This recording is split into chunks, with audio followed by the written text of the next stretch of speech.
তোমরা সবাই কেমন আছো? আশা করি ভালো আছো। আজকে আমি বানাবো মেয়ের জন্য লাউ মুসুর দিয়ে ডাল।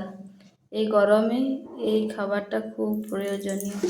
কড়াইয়ে তেল দিয়ে দিলাম, সামান্য পরিমাণে চিনি দিয়ে দিলাম। চিনিটি কালার চলে এসছে, এবারে পেঁয়াজ কুচি দিয়ে দেব।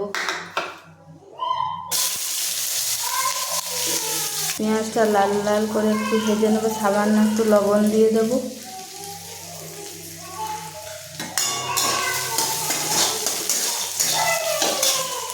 একটা মশলার পেস্ট বানিয়ে নিচ্ছি। বাচ্চা তো, তার জন্য বেশি মশলা দেব না। একটু আদা বাটা, একটু জিরে গুঁড়ো, একটু হলুদ গুঁড়ো। এটা একটু জল দিয়ে গুলিয়ে নেব। জল দিয়ে গুলিয়ে নিয়েছি। পেঁয়াজটাও ভাজা হয়ে গেছে লাল লাল। এবারে এই মশলার পেস্টটা দিয়ে দেব। মশলাটা ভালোভাবে কষিয়ে নেব।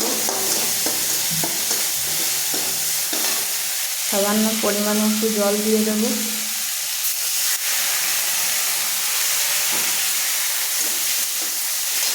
মশলাটা কষানো হয়ে গেছে। আগের থেকেই লাউ মসুর ডাল সিদ্ধ করা ছিল, আলু দেওয়া আছে। এটা এবারে আমি দিয়ে দেবো।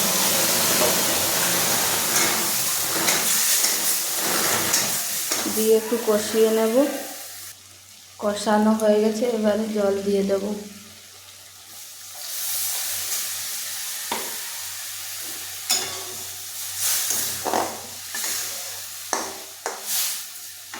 ভালোভাবে ফুটে যাক।